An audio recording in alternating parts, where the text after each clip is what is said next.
Amén, amén. Que el Señor les bendiga. Gracias, hermano Mauricio, por esa hermosa alabanza. Pueden tomar asiento. Siempre es bueno y siempre es lindo adorar el nombre del Señor, porque Él es bueno. Él nos ama infinitamente. Bueno, vamos a dar inicio a la clase número 10. Así que les felicito a cada uno de ustedes por haber llegado hasta este momento. Les decía al comienzo que no hay nada más gratificante que terminar algo que hemos comenzado. Cuando uno termina lo que comenzó, es una sensación muy agradable y además que yo siempre pienso que, en la Biblia, ¿cierto? La Escritura dice que va a haber un momento en que la obra que ha comenzado en nosotros, Él la va a terminar. Él la va a terminar, así que tenemos que tener eso presente y estoy contenta porque hemos llegado, ¿cierto?, hasta este momento. Lo que vamos a tratar hoy son algunos términos y están los 4 ahí que los puse en la pantalla, ¿cierto? La salvación, la fe, el pecado y la iglesia, porque estos términos están íntimamente relacionados entre sí. Si hablamos de salvación, tenemos que hablar de la fe, ¿cierto? Porque somos salvos, ¿cierto? Por fe. Tenemos que hablar del pecado, tenemos que hablar, si ya somos salvos, ¿cierto? Vamos a congregarnos, entonces vamos a pertenecer a una iglesia, así que está todo íntimamente relacionado. Es difícil hacer una separación entre cada uno de ellos, pero lo vamos a... Y bueno, y ustedes ahí en el transcurso, ¿cierto?, de este discipulado del día de hoy, ustedes se van a dar cuenta que se van relacionando. Vamos a ir entonces tomando una parte de uno de lo otro. Así que vamos a comenzar. Primero vamos a hablar de la fe, ¿cierto? Que en el sacrificio de Cristo nosotros somos salvos. Ahí recibimos la salvación. Y también lo vimos cuando hablamos de la cena pascual, ¿cierto? Que Él, cuando tomó el lugar del Cordero, entonces lo hizo y derramó su sangre, ¿cierto? Para darnos salvación, para darnos perdón de nuestros pecados. Y entonces en Cristo, en ese sacrificio, nosotros encontramos salvación, pero tenemos que tener la fe, creer en que ese sacrificio que Él hizo nos conduce a la salvación y a la vida eterna. Saberlo, pensar en eso no sirve, tenemos que creer. Hay que creer en este sacrificio que hizo nuestro Señor Jesucristo. Pero cuando hablamos de fe, eso creo que en alguna de las clases, ¿cierto?, que hicimos, hablamos de la fe, que existen varios tipos de fe, ¿sí? Pero nosotros hemos hablado siempre de tres tipos de fe. Del griego, entonces, está el primero, que es el oidas. Así se dice en griego, ¿cierto? Y es una fe por conocimiento, lo que uno sabe, simplemente saber, tomar conocimiento de algo, pero no queda ahí. O sea, yo puedo ahora aprender, me siento, aprendo, me paro, me voy y se perdió. O sea, no hubo transformación, no hubo cambio, no hubo nada. Así es que ese es uno de los tipos de fe que existe en griego, ¿cierto? Que es oidas, que es una fe por conocimiento. Luego viene ginosko, es otro tipo de fe, pero esta es una fe un poquito más profunda y significa conocer íntimamente. Esta palabra es la que usaron en la Septuaginta griega para describir, ¿cierto?, las relaciones entre parejas. Cuando, por ejemplo, ahí Abraham conoció a Sarai. Entonces ahí se usó esa palabra que es para conocer, es decir, que dos personas se conocen un poco más íntimamente, pero no es tan profundamente como la fe que es la fe que nos salva. Entonces, esta palabra, ginosko, entonces se traduce como reconocer, saber, sentir, entender, informar, conocer, pero como digo, la Septuaginta griega la utilizó para describir la relación entre parejas, ¿cierto? Que, como dije, es un conocimiento un poco más profundo, pero esa todavía no es una fe que llega a la intimidad con Dios. Y la fe que nosotros conocemos, que es la fe que nos da la salvación, que nos conduce a la salvación, es la fe que se llama pistis en el griego y que significa una fe que se fundamenta en el conocimiento de Dios. Y eso a través de Cristo Jesús, porque fue Cristo quien vino a mostrarnos a Dios. A través de Cristo nosotros conocemos a Dios. Él va a regir mi vida, va a tomar el control de mi carácter, ¿cierto? Y yo voy a ser capaz de tomar una identidad con Cristo. Yo me voy a identificar con Él y Él va a tomar el control de mi vida. Así, entonces, este término es el que describe cómo uno, a través de la fe, pistis, que es la fe por identidad, es que entonces nosotros somos salvos. Ahí es cuando tomamos el conocimiento de Dios y tomamos una identidad con Él, nos identificamos con Él. El don de fe es la capacidad de confiar en Dios para grandes cosas, pero esa es otra palabra, eso es distinto. Así que ahí hay que tener un cuidado porque no es la misma fe que se usa para la salvación del alma, para decir, ya, yo creo en Jesucristo. Cuando digo creo en Jesucristo, estoy usando la fe pistis, que es la fe que me identifica con Él y que yo puedo ser transformada a la imagen de Jesucristo. Y aquí entonces vemos Gálatas 2:20, que dice, con Cristo estoy juntamente crucificado y ya no vivo yo. Ahora vive Cristo en mí. Y lo que ahora vivo en la carne, lo vivo en la fe, ahí está pistis, en la fe del Hijo de Dios, el cual me amó y se entregó a sí mismo por mí. Aquí entonces dejo de vivir yo para dejar que Cristo viva en mí. Y esa es la fe por identidad, que es la fe que hace que nosotros reconozcamos el sacrificio de Cristo y nos hace ser salvos. Luego tenemos algunos versículos aquí que son como algunos ejemplos para que los podamos analizar. Hebreos 11:6 dice, pero sin fe, pistis, sin esa fe por identidad, es imposible agradar a Dios. ¿Por qué? Aquí viene la explicación. ¿Por qué es imposible? Porque es necesario que el que se acerca a Dios crea que le hay y que Él es galardonador de los que le buscan. Así que sin esta fe que hemos hablado recién, la fe pistis, entonces no se puede agradar a Dios. Luego viene otro que tenemos, en Juan 11:40, dice, Jesús le dice, ¿no te he dicho que si crees verás la gloria de Dios? Aquí cuando le dice, no te he dicho que si crees, aquí está también en el griego utilizada la palabra pistis, que es creer con identidad, o sea, pensar que ya es la máxima expresión, ¿cierto?, de nuestra creencia y de nuestra devoción al Señor. Y aquí puse Marcos 10:52, en donde aquí vemos que están relacionadas, aquí se empiezan a relacionar la fe con la salvación, con la sanidad, porque dice, Jesús le dijo, vete, tu fe te ha salvado, pero en realidad estaba sanando a este hombre. Le dice, y enseguida recobró la vista.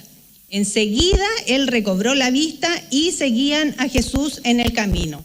Este hombre una vez que recibió y recobró la vista, vino a Jesucristo, ¿cierto? Le dijo, creo. Dice, ¿quieres ser sano? Creo. Sí. Entonces, cuando él creyó, él fue sano y fue salvo. Y además recibió esa transformación en su vida, tanto así que comenzó a seguir a Jesús en el camino. Él permaneció a su lado y siguió con él en el camino, porque esta sanidad vino también con salvación y transformación de vida.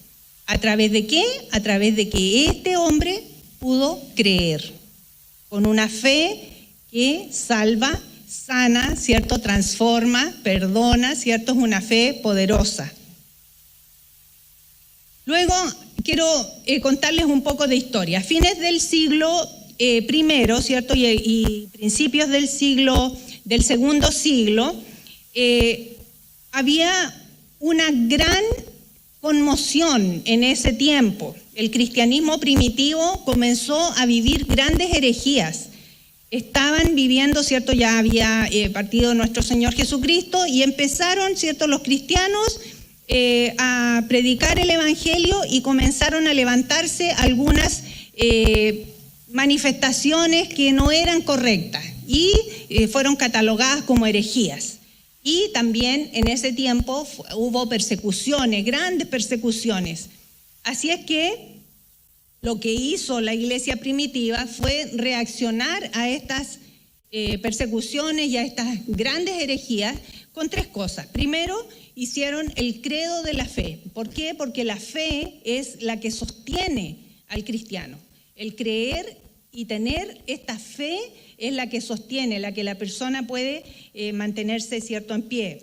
Así que resumió toda la doctrina de Cristo en una forma corta, directa y precisa, y empezaron a repetir un credo. En ese momento, entonces, lo que hicieron fue reafirmar las cosas que estaban correctas, y lo que estaba incorrecto, que había sido catalogado como herejías, entonces fueron desechadas y dejadas de lado, para que el pueblo de Dios pudiera caminar, ¿cierto?, en una sola dirección, y que no fueran a salirse del camino. También fue necesario crear el canon del Nuevo Testamento. Ahí empezaron a juntarse los libros, ¿cierto?, lo que habían escrito, y nació la sucesión apostólica. Perdón. Eso entonces es para que tengamos un poco de historia de lo que estaba sucediendo en el siglo I y comienzos del siglo II respecto de la fe, porque nosotros tenemos la idea, ¿cierto?, que la creencia o el seguir a Jesucristo fue fácil o fue rápido porque, digamos, se mantuvo porque Jesucristo murió en la cruz, derramó su sangre, ¿cierto? Y todos sabían eso y empezaron a creer, hubo grandes milagros, hubo transformaciones de vida. Las predicaciones eran abundantes, o sea, cuando predicaban, Pedro predicaba y se convertía a cantidad de personas. Entonces, se puede pensar que eso se iba a mantener en el tiempo, pero había que cuidarlo, porque se levantaron personas que hablaban cosas que no eran correctas. Y por eso, entonces, es importante que nosotros sepamos que la fe hubo que cuidarla, hubo que tomar decisiones para cuidar esto tan hermoso que había sucedido y que era como un regalo que el Señor nos dio. Ahora vamos a hablar un poco de la salvación, que está tan ligada con la fe. Aquí también hay dos palabras que tienen que ver, ¿cierto?, con los dones, ¿cierto? La salvación es un don. Y este don viene, lo vimos la semana pasada, con el reino de Dios, que es un don, un regalo, ¿cierto?, que viene cuando la persona es salva. La persona acepta a Jesucristo, viene este don del reino de Dios, y la salvación, entonces, la palabra que se usa es dorón, que es una palabra, ¿cierto?, griega, es un sustantivo neutro, y bueno, aquí están los casos nominativos, y se traduce don, dádiva o regalo. Y la salvación es un regalo, es un don gratuito que, cierto, lo fue entregado a toda la humanidad, todo aquel que crea. Y Pablo usa este término específicamente para referirse al don de la salvación, que Pablo lo especifica mucho en sus cartas como este regalo que viene de parte de Dios. Pero aquí puse una notita, ¿cierto?, que no hay que confundir este don, el dorón, ¿cierto?, que es el don de la salvación, con los dones, que es carisma, que son los dones espirituales, que está en 1 Corintios 12, en donde se habla de todos los dones espirituales que tienen, ¿cierto?, para la iglesia, son regalos. El apóstol también usa bastante en sus escritos, y él dedicó todo un capítulo completo, ¿cierto?, para hablar de estos dones, y él se refirió a estos dones espirituales que son para equipar a la iglesia, para crecimiento también personal y para crecimiento colectivo de toda la iglesia, pero es importante que hagamos esta diferencia, que el don de la salvación es una palabra que es una palabra distinta para decir don de la salvación, es dorón, y el carisma es para todos los otros dones espirituales. El dorón, ¿cierto? Aquí hemos puesto que es un regalo único, supremo, es lo máximo que puede recibir el ser humano, ¿cierto?, cuando se acerca a Jesucristo y recibe el don de la salvación. O sea, con eso nosotros estamos seguros, ¿cierto?, y hemos llegado a los pies de Cristo, hemos derramado nuestra vida, y entonces recibimos este don maravilloso que viene con el reino de Dios, que viene a vivir en nuestra vida y luego se hace colectivo. ¿Por qué Jesús nos salva? Esta es una pregunta que a lo mejor algunas personas se hacen, y quizás nosotros tenemos que aprender, ¿cierto?, ¿por qué? ¿Qué pasó?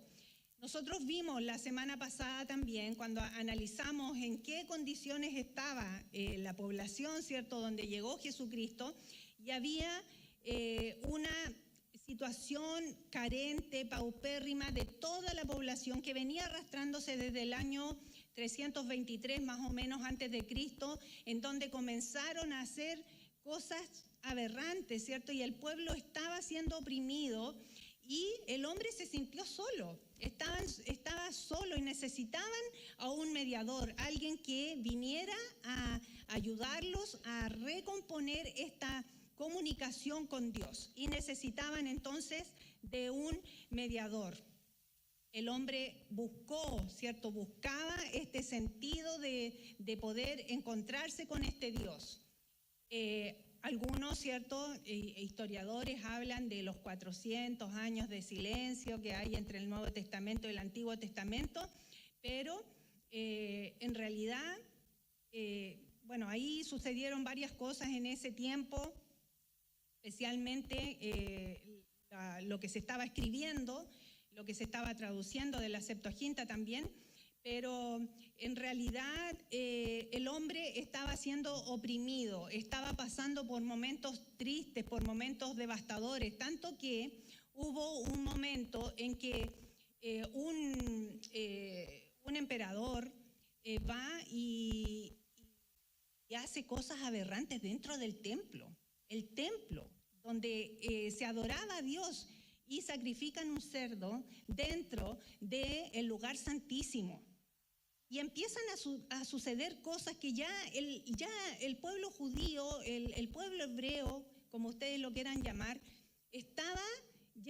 decían, ya no pueden sucedernos más cosas malas, ya no puede seguir pasando más cosas terribles, estamos pasando lo peor. Después llega el Imperio Romano, el Imperio Griego, siguen las opresiones, sigue la pobreza, sigue todo mal. Y entonces ellos estaban clamando a gritos por un libertador, alguien que, ¿cierto?, que viniera a libertarlos. lo que el pueblo estaba esperando era algo político, algo físico, ¿cierto? Pero en realidad lo que Jesucristo vino a hacer es a darnos la libertad y la salvación eterna. Él fue mucho más allá, eso también lo hablamos. Y había una necesidad de mediación entre Dios y los hombres. Entonces, Cristo aparece como el único camino por el cual nosotros nos podemos acercar a Dios.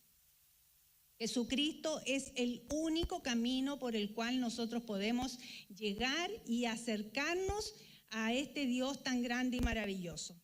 Y entonces el reino de Dios aparece como un regalo, eso lo vimos también la semana pasada, que no es un don individual, es individual primero, pero luego se tiene que volver colectivo. Primero trabajamos nosotros, ¿cierto? Nosotros en nuestra vida, pero después se vuelve un beneficio colectivo.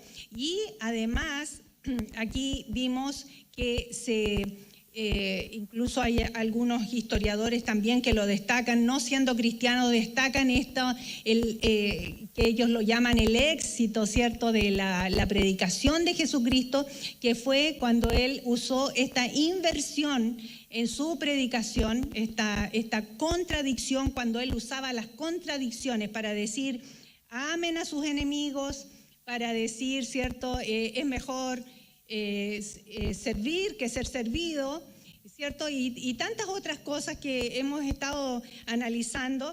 Entonces, hablan de este éxito, ¿cierto?, de la predicación de Jesucristo, pero en realidad lo que hizo fue venir a cambiar la mentalidad humana, y vino él a demostrar cómo era el camino verdadero hacia el Padre.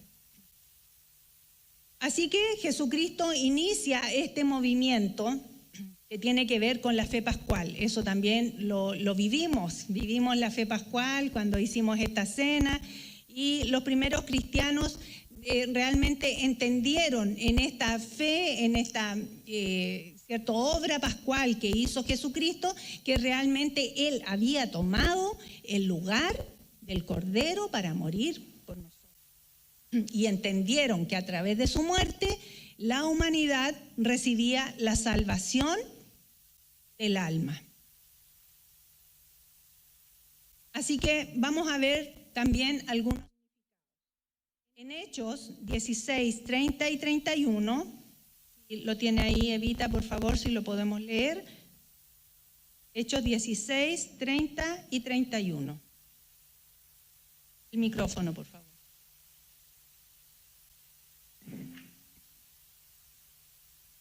Bien, la palabra dice, y sacándolos les dijo, señores, ¿qué debo hacer para ser salvo? Ellos dijeron, cree en el Señor Jesucristo y serás salvo tú y tu casa. Amén. Sí. Entonces aquí en Hechos vemos que se refiere al destino eterno, a esta relación con Dios que tiene un destino eterno. Nosotros empezamos a caminar cuando nos acercamos a Jesucristo, recibimos la salvación de nuestra alma, tenemos un destino eterno. O sea, esto no termina aquí. Tenemos una vida eterna que no tiene fin. O sea, no tiene fin, y eso va a ser al lado de nuestro Señor Jesucristo. Y este hombre pregunta, ¿qué debo hacer para ser salvo? Él le dice, cree en el Señor Jesucristo y serás salvo no solamente tú, sino que también tu casa, tu familia. Aunque hay algunos escritos que hablan de que la traducción exacta, ¿cierto?, desde el griego sería cree en el Señor Jesucristo y serás salvo tú y posiblemente tu casa. Eso es lo que dice la palabra en el griego. Y esto explica muy bien esto de que algunas personas se molestan y dicen, pero ¿cómo? Acá la palabra de Dios dice, yo vengo, me entrego al Señor, vengo con mi esposo, con mi hijo, qué sé yo, y tengo familia o tengo hijos que no han llegado nunca. Y yo llevo 20 años, 30 años en el Evangelio y nunca han llegado. Y la palabra promete, serás salvo tú y toda tu casa. Pero esa es la traducción. Porque en el griego dice, serás salvo tú y posiblemente toda tu familia, posiblemente toda tu casa. Entonces eso es importante también de entender. Por eso una de las cosas que a mí más me llamaba la atención cuando conocí al Señor, ¿cierto? Cuando el Señor me llamó a sus caminos, era llegar al idioma original. Porque muchas veces la traducción no logra transmitir la profundidad de lo que está realmente diciendo. Y esta es una explicación que vale la pena saberla. Porque hay personas, como les digo, que incluso hay personas que se enojan con Dios y dicen, no, yo ya no sigo más, porque ¿cómo? Si mi hijo, mi familia o mi esposo, no sé, dicen algunas personas, nunca han venido al conocimiento del Señor. Pero es posiblemente de acuerdo a nuestro comportamiento, de acuerdo a lo que Dios tiene planeado, porque Él es soberano, Él sabe cuándo, cómo, dónde, Él lo sabe. Entonces, es importante que sepamos eso. También la Biblia en griego dice, habla en un participio, ¿cierto? Que dice, estamos siendo salvados. Y eso también es importante saberlo, porque hay algunas personas que dicen, salvo siempre salvo. O sea, yo llegué al Señor, fui salvo y soy salvo para siempre.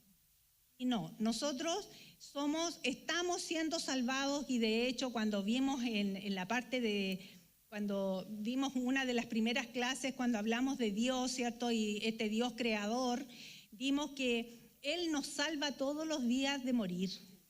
Porque nos alimenta. Él nos alimenta, nos protege, nos cuida, Él tiene cuidado de nosotros. Pero en cuanto a la salvación del alma, allí dice la palabra que nosotros estamos siendo continuamente salvados, estamos siendo salvados. La salvación no es algo de una vez para siempre, sino que se trata de una salvación que empieza cuando nosotros creemos. Ahí empieza, nosotros creemos y tenemos que trabajar para continuar en este camino. No es algo así de decir, como dije recién, conocí al Señor, soy salva y ahora pase lo que pase, yo soy salva. No es así, no es así. Tenemos que trabajar y seguir y indagar, ¿cierto? Y acercarnos al Señor, ir creciendo. Nosotros estamos en un proceso de santificación, y ese proceso de santificación también no es que seamos santos, que llegamos al conocimiento del Señor, el Señor nos perdonó, somos santos. Estamos en un proceso de santificación y estamos también trabajando para poder lograr la salvación de nuestra alma hasta el final. Caminamos en este proceso, caminamos con Jesucristo, iniciamos esta caminata y no la vamos a terminar hasta que, ¿cierto? Él nos venga a buscar a nosotros individualmente o colectivamente, pero nunca vamos a parar de caminar al lado de Jesucristo, creciendo, aprendiendo en este proceso de santificación y en este proceso de salvación, que es una salvación continua, porque Él nos salva todos los días en todo tipo en todas las áreas. Y entonces, como dice ahí, continúa a medida que crecemos en gracia y en santificación. Tenemos que ir creciendo en gracia y en santificación. Y finalmente seremos salvos cuando miramos hacia adelante y seamos glorificados en ese cuerpo que el Señor nos prometió, un cuerpo glorificado que vamos a estar eternamente con Él. Pero este es una caminata que no se acaba. O sea, tenemos que esforzarnos. Es algo que debemos tomar conciencia. algunas personas pueden decir, no, yo soy cristiana, yo soy evangélica, creo en el Señor, oro todos los días, cuando puedo voy a la iglesia, pero ahí no hay nada de esfuerzo. Nosotros nos tenemos que esforzar y tenemos que caminar en este proceso de santificación continua, porque es necesario para poder ver el rostro del Señor, porque sin fe y sin santificación no vamos a ver al Señor. Así que otra cosa que es importante que nosotros destaquemos es que ninguno de nosotros tiene poder, ni recursos, ni méritos para salvarnos a nosotros mismos. No hay forma. No hay forma. El único que nos puede salvar es nuestro Señor Jesucristo. Y a través de Él, entonces nosotros vamos a llegar a esta salvación plena que buscamos todos los días, ¿cierto? Buscamos el rostro del Señor, queremos ser mejores, queremos agradarle al Señor, queremos caminar con Él y queremos agradarle. Esa es la idea, agradar a nuestro Señor Jesucristo. Llegamos entonces a la iglesia. La iglesia en el libro de los Hechos, aquí vamos a caminar un poquito en historia en la iglesia. ¿Cómo fue que se formó, cierto, la iglesia? Primero, cierto, nosotros sabemos que nuestro Señor Jesucristo dijo que íbamos a tener un recorrido, o que los discípulos iban a tener que hacer un recorrido. Y la iglesia entonces en Jerusalén, en el libro de los Hechos, está en desde el capítulo 2 al 8, y ahí está entonces Pentecostés, que también ya todos ustedes saben y conocen, ¿cierto?, de qué se trata, cómo fue que llegó, ¿cierto?, el Espíritu Santo que descendió en Pentecostés, que era una fiesta, ¿cierto? Y en el capítulo 3 al 5 se cuenta la historia de los dos templos, y ahí también se hace una semejanza a que nosotros somos el templo y que Jesucristo vive en nosotros y que nuestro cuerpo es el templo del Espíritu Santo. Amén. Y bueno, ahí la historia cuenta cómo fue que iba caminando esta iglesia.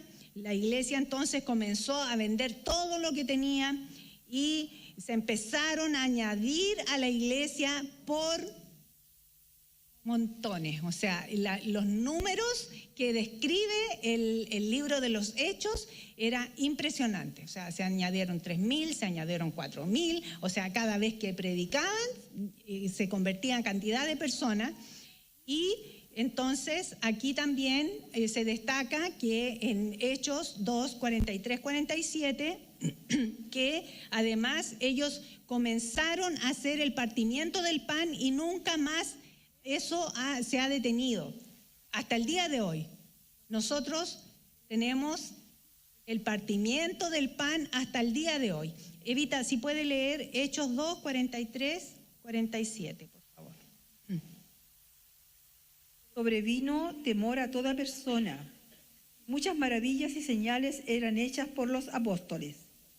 Todos los que habían creído estaban juntos y tenían en común todas las cosas, y vendían sus propiedades y sus bienes, y lo repartían a todos según la necesidad de cada uno. Y perseverando unánimes cada día en el templo, y partiendo el pan en las casas, comían juntos con alegría y sencillez de corazón, alabando a Dios y teniendo favor con todo el pueblo. Y el Señor añadía cada día a la iglesia los que habían de ser salvos. Ese pasaje es verdaderamente importante. Nosotros ahí podemos sacar varias cosas. Una de ellas es el hecho de estar unánimes.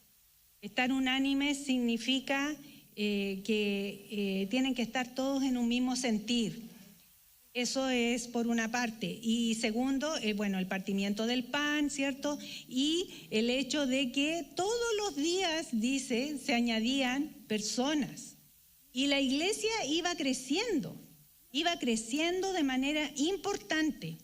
Luego viene la primera persecución y tenemos ahí en esta primera parte de la iglesia en Jerusalén, en donde tenemos el primer mártir, que es Esteban, y los seguidores de Jesús entonces son esparcidos. Comienza entonces a ser esparcidos, ¿cierto? Los discípulos y la gente, los seguidores de Jesucristo especialmente. Después viene la iglesia en Judea y en Samaria. Ahí está desde el capítulo 8 al 12 y entonces ahí vemos algunas cosas que sucedieron, como Felipe, que estuvo en Samaria, la conversión de Saulo de Tarso, está muy bien explicada ahí, está relatada. Está todo lo que sucedió con Pedro y Cornelio, que eso lo vimos en el derramamiento del Espíritu Santo, ¿cierto? Como el derramamiento sobre los gentiles. Está la iglesia en Antioquía y que en Antioquía por primera vez los seguidores de Jesús fueron llamados cristianos. Hechos 11:26 dice, y se congregaron allí todo un año con la iglesia y enseñaron a mucha gente. Y a los discípulos se les llamó cristianos por primera vez en Antioquía. Ahí está entonces el versículo en donde está designado que fue en ese lugar, en Antioquía, en donde todos los que seguían a Jesucristo fueron llamados cristianos. Por primera vez salió de ahí. Luego vamos a seguir hasta los confines de la tierra. Y la iglesia entonces, aquí se describe desde el capítulo 13 hasta el capítulo 20, vamos a ver todos los viajes misioneros, todo lo que Pablo hizo, estuvo recorriendo Asia Menor, estuvo recorriendo parte de Grecia y otros lugares, ¿cierto? Que incluso fueron hasta Atenas, ¿cierto? Y se abrió la evangelización al mundo gentil, eso está en el capítulo 15, el libro de los Hechos. Hay una parte muy importante en el capítulo 17 en donde Pablo predica al Dios no conocido, ¿cierto? En Atenas, y el testimonio de Pablo se esparce en Roma. Aquí estamos viendo cómo la iglesia comenzó a crecer y a expandirse de una manera, planificada, ¿cierto? Por el Señor. Así fue planificada por el Señor. Y viene el encarcelamiento de Pablo, que se dice, ¿cierto?, que también eso, nada sucede sin que Dios lo sepa, ¿cierto?, o sin que sea el plan del Señor, porque mientras Pablo estuvo encarcelado, eso le permitió a él escribir muchas cartas. Y son las cartas a las que nosotros tenemos acceso el día de hoy. Entonces, aquí está la manera como fue expandida la iglesia. Fue de Jerusalén, Judea y Samaria, y hasta los confines de la tierra. Así que los primeros cristianos lo que hicieron fue movilizarse. ¿Movilizarse por qué? ¿Por su gusto? No, por las persecuciones, porque ellos fueron perseguidos, y si no hubieran sido perseguidos, quizás no hubieran salido tan lejos también. Así que ellos, a través de las persecuciones, fue que empezaron a caminar y esparcirse por toda la tierra, ¿cierto? Y a predicar el evangelio. Los primeros 300 años del cristianismo solamente se reunían en casas. Ahí, entonces, eso está registrado. Ahí está la palabra oikía, que es la palabra que en griego que se usa, donde ellos se reunían en casas. Y después, en el año 313, Constantino se vuelve cristiano, ¿cierto? Acepta la religión, ¿cierto? Acepta a Jesucristo, acepta, ¿cierto?, que el cristianismo es una religión. Y en el año 320, él decide entonces poner su dinero para edificar templos. Y empiezan a edificar templos para que los cristianos puedan reunirse. Desde ahí, entonces, dejaron esta reunión que tenían en las casas para ahora ir a diferentes templos a adorar al Señor. La gente, entonces, se hace cristiana en ese tiempo por estos verdaderos creyentes, estos creyentes que estaban con el Espíritu Santo que había sido derramado sobre ellos y que tenían esta capacidad que dijo el Señor, recibirán poder, y con ese poder ellos tenían esta valentía para poder ser mártires, para poder entregar su vida si fuera necesario y no negar su fe. Ellos fueron a predicar con valentía, con entusiasmo y con esta idea de que era posible que tuvieran que entregar su vida. La persecución fue férrea, la persecución fue cruel, fue dura, fue sangrienta, pero estos valientes cristianos que tenían el poder del Espíritu Santo fueron aquellos que pudieron predicar el Evangelio a tal punto que el día de hoy estamos nosotros reunidos aquí, hablando, ¿cierto?, de Jesucristo, gracias a estos cristianos valientes que entregaron su vida, ¿cierto?, que fueron decapitados, que fueron torturados, que sufrieron indeciblemente para que el resto del mundo pudiera tener acceso a la palabra del Señor. ¿Sí?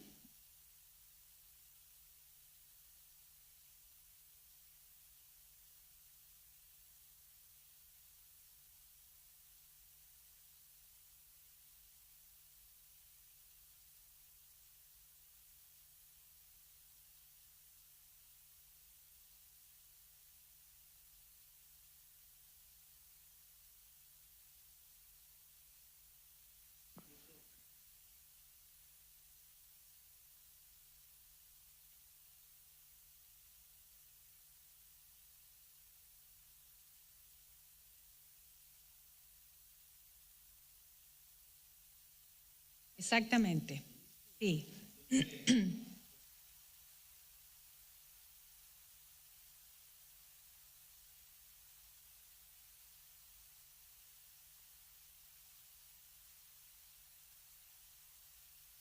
Sí, es cierto. Sí. Un quiebre, sí.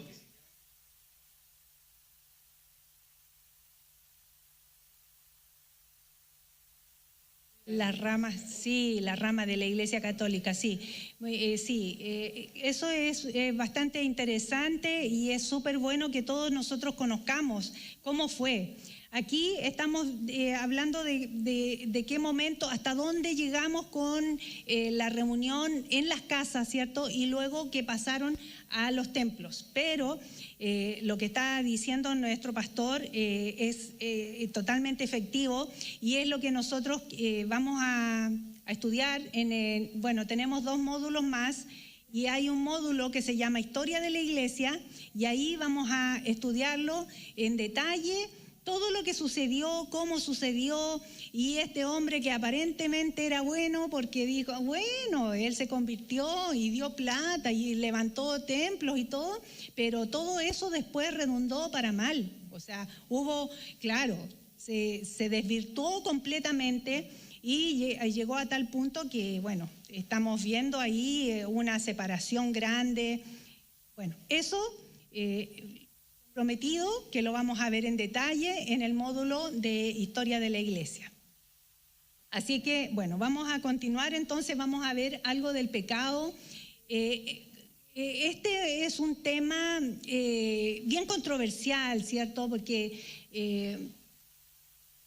se puede tomar de tantos puntos de vista y hay que estudiarlo, tanto así que existe una doctrina, ¿cierto?, que se llama amartiología, ¿cierto?, que es para estudiar la doctrina del pecado. O sea, es algo muy grande que aquí en 5 o 10 minutos no vamos a poder tampoco hablar la complejidad de lo que es hablar qué es el pecado y cuál es su profundidad.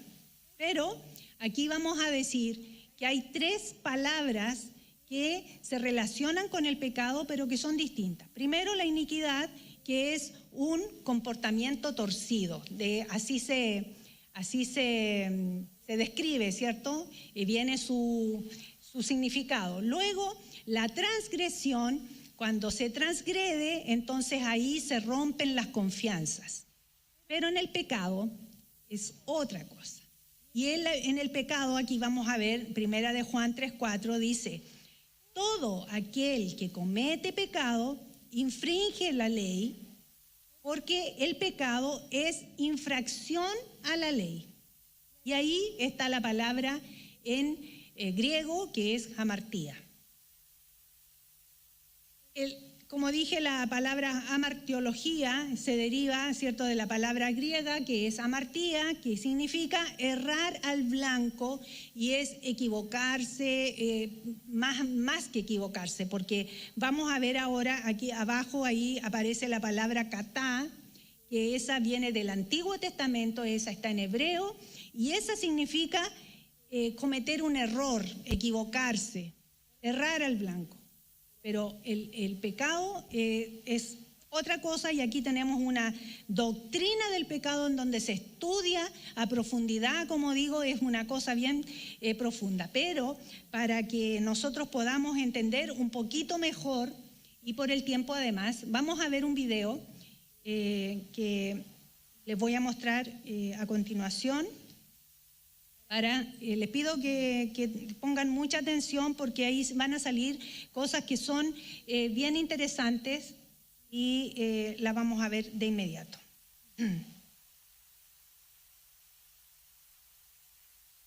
Que la Biblia tiene mucho que decir acerca de lo mal que están los seres humanos.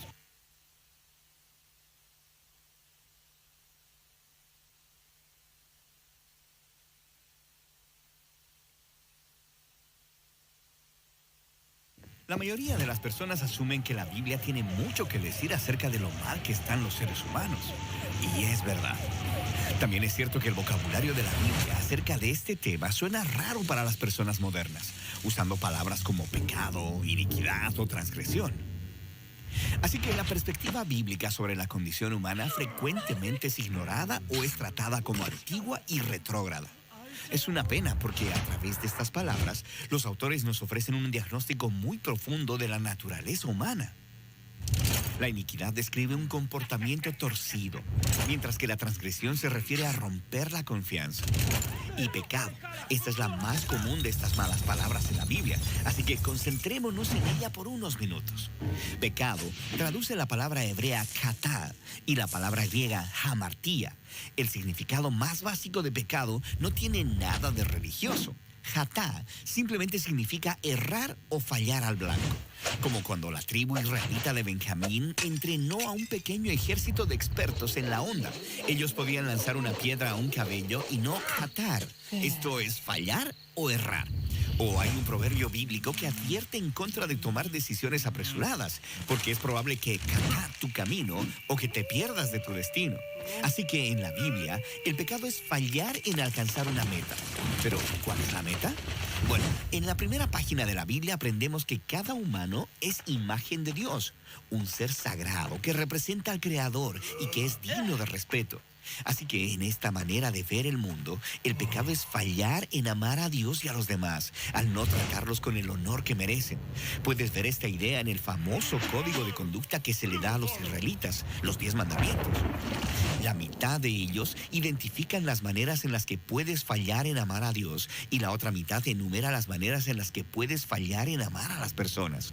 Y el hecho de que ambos tipos de fracaso se combinen muestra que fallar en honrar a Dios está profundamente conectado con fallar en honrar a las personas. La razón por la que en la Biblia pecar contra las personas es pecar contra Dios. Como cuando José se niega a acostarse con la esposa de Potifar. Él dice, ¿cómo podría pecar contra Dios? En la mente de José, fallar en honrar a un ser humano hecho la imagen de Dios es fallar en amar a Dios. Así que el pecado es fallar en ser un humano verdadero. Pero hay más. Algo fascinante en la Biblia es que la mayoría del tiempo en que las personas están fallando, o no lo saben, o peor todavía, piensan que lo están haciendo bien, como cuando Faraón quiere fortalecer la economía de Egipto y proteger su seguridad nacional. En su mente, esto justifica israelitas. Él piensa que es algo bueno y está totalmente inconsciente de que es un total fracaso. O cuando el rey Saúl está persiguiendo a David en el desierto intentando matarlo. Él piensa que está trayendo un criminal a la justicia hasta que se da cuenta de que él mismo es el corrupto y dice, he pecado, yo soy el fracasado. Así que el pecado es más que simplemente hacer cosas malas. Describe qué tan fácilmente nos engañamos a nosotros mismos y creamos fantasías para redefinir nuestras malas decisiones como si fueran buenas. Entonces, ¿por qué son los seres humanos tan malos jueces entre el fracaso y el éxito moral? Bueno, la primera aparición de la palabra pecado en la Biblia nos ofrece un vistazo a la respuesta. Están estos dos hermanos, Caín y Abel. Sus padres acaban de caer en esta enorme tentación de redefinir lo bueno y lo malo según su propia sabiduría. Y ahora Caín se enfrenta a una decisión similar. Está celoso y enojado de que Dios ha favorecido a su hermano. Así que Dios le advierte, si no eliges lo bueno, Catá está a la puerta. Te desea, pero puedes dominarlo. Así que en esas historias el pecado o el fracaso moral se ilustra como un animal salvaje y hambriento que quiere consumir a los humanos. Y sabemos cómo termina esa historia. La Biblia intenta decirnos que el comportamiento humano fallido, nuestra tendencia a engañarnos a nosotros mismos, llega hasta lo profundo. Está anclada en nuestros deseos e impulsos egoístas que nos obligan a actuar en nuestro propio beneficio a costa de otros. Y esto lleva a una reacción en cadena de relaciones rotas. Es por esto que en el Nuevo Testamento, el apóstol Pablo describe hamartía como un poder o fuerza que gobierna a los humanos. En sus palabras, somos esclavos del pecado. Incluso él dice, el pecado vive en nosotros para que hagamos las cosas que no queremos hacer. Así que con la palabra pecado, los autores bíblicos están ofreciendo una sólida descripción de la condición humana. Es fracasar en ser humanos que aman completamente a Dios y a los demás. Es nuestra incapacidad para juzgar si estamos teniendo éxito o fallando. Y es ese impulso profundo y egoísta que motiva a muchos de nuestros comportamientos. No es una imagen bonita de nosotros mismos, pero si somos honestos, es realista. Esa es la razón por la que en la Biblia la historia de Jesús es una buena noticia. Él es descrito como el creador de todo, convirtiéndose en un verdadero humano, uno que no falló en amar a Dios y a los demás. O sea, él no pecó. Y sin embargo, tomó responsabilidad por la historia de fracaso de la humanidad. Vivió para otros y murió por sus pecados y fue resucitado de los muertos para ofrecerles su vida como regalo que cubre todos sus fracasos. En las palabras de los apóstoles, Él no cometió pecado y aún así en la cruz llevó nuestros pecados en su cuerpo para que así muramos a nuestros pecados y vivamos para hacer lo que es correcto. Y esa es la historia detrás de la palabra bíblica para pecado.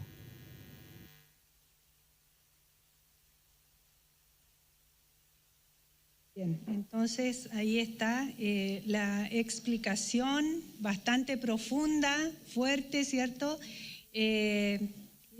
Casi no hay mucho que agregar, pero sí en las conclusiones podemos decir que efectivamente, tal como lo dije al comienzo,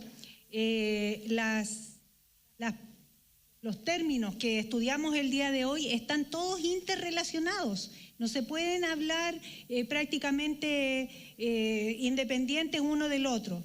La salvación con la fe, con el pecado, con la iglesia, están todos interrelacionados y como cristianos, ¿cierto? Nuestra tarea es cuidar, como dice ahí, de nuestra vida espiritual, porque afecta positiva o negativamente a nosotros primero y luego a toda la comunidad, a toda la iglesia. Así que tenemos que cuidar y tratar de memorizar, ¿cierto?, estos conceptos, de qué se trata y cómo nosotros podemos aprender a ser mejores cada día para poder llegar a la estatura de lo que el Señor quiere de cada uno de nosotros. Así que bueno, hemos llegado al término de este primer módulo. Les felicito y le doy las gracias a cada uno de ustedes. El hermano Ovidio va a pasar por sus puestos con un formato, ¿cierto?, de sugerencias y evaluación de este primer módulo para que ustedes puedan escribir ahí lo que... ahora, por favor, sí. Lo que quiero es que dentro de sus posibilidades, ustedes ahí escriban su nombre, ¿cierto? Y lo que ustedes piensan de este módulo que tuvimos recién, si tienen alguna sugerencia, algún cambio. También está la pregunta de si los módulos que siguen están ya determinados, ¿cierto? Vamos a estudiar acerca de la formación de la Biblia y también acerca de la historia de la iglesia, pero eso no está escrito sobre piedra, porque si ustedes, la mayoría, ¿cierto?, pide un tema que les gustaría ser tratado o si les gustaría ser estudiado, entonces nosotros vamos a hacer los cambios que sean necesarios para que ustedes puedan, que podamos escucharlo y que podamos entonces venir a estudiar lo que ustedes realmente quieren escuchar. Así que, bueno, eso sería por ahora. Les agradezco este formato. Lo pueden entregar ahora o lo pueden entregar cuando quieran, ¿cierto? El próximo jueves o el domingo, me lo entregan cuando puedan. Pero sí les pido, por favor, que me lo hagan llegar. Sí, que me lo hagan llegar porque es súper importante para nosotros saber qué es lo que ustedes están pensando y con qué les ha parecido, ¿cierto?, esta primera parte. Ahora, tengo la noticia, ¿cierto?, de que el próximo jueves nosotros vamos a tener una certificación a todos los hermanos que han logrado, ¿cierto?, llegar hasta el final de este módulo. Entonces vamos a tener una certificación. Están todos invitados para que vengan ese día, ¿cierto? Nuestro pastor aquí nos va a entregar un certificado a cada uno por su participación en el primer módulo y vamos a iniciar el segundo módulo, esperamos a fines de julio. Así es que, bueno, pero lo que quiero decirles primero es que el próximo jueves, después de la entrega de los diplomas, vamos a tener un momento de compartir acá, ¿cierto? Vamos a compartir alguna cosita rica, ¿cierto? Y entonces están invitados, los que están mirando de sus casas y que en algún momento vinieron y que estuvieron acá, ¿cierto? Los invito para que vengan a compartir con nosotros, a celebrar este término de este primer módulo. Es maravilloso que hayamos podido, ¿cierto?, estar todos los jueves recibiendo una enseñanza distinta y tenemos que celebrar a aquellos que están, ¿cierto?, que han logrado y que han llegado hasta el final. Hay varias alumnas que están ahí mirando a través de YouTube, que han estado enviando siempre sus tareas y que han estado siempre, ¿cierto?, ahí conectadas. Ellas están invitadas también, van a recibir su certificado, así que para que puedan venir el próximo jueves a recibir su certificación. Así que bueno, eso es todo, vamos a orar y luego vamos a cantar una alabanza y vamos a recibir la ofrenda. ¿Ya? Así que para que se pongan de pie, vamos a orar. Bendito Señor y Padre Santo, le damos las gracias, Señor. Gracias por lo que hemos aprendido el día de hoy, Señor. Ayúdenos a hacer iglesia, Señor. Ayúdenos, Señor, a congregarnos. Ayúdenos, Señor, a que podamos corregir, Dios mío, aquello que no estamos haciendo tan bien, Señor, de acuerdo con su palabra. Señor, queremos crecer, queremos ser útiles, queremos, Señor, agradarle a usted, Dios mío, y queremos poder ser pregoneros de su palabra, Señor. Gracias por todo su amor y su misericordia. Gracias, Señor, por acompañarnos en esta caminata, Señor. Le bendecimos, adoramos y bendecimos su santo nombre. Gracias, Señor. Le alabamos en el nombre de Jesús, nuestro Salvador. Amén y amén. Cantamos entonces al Señor.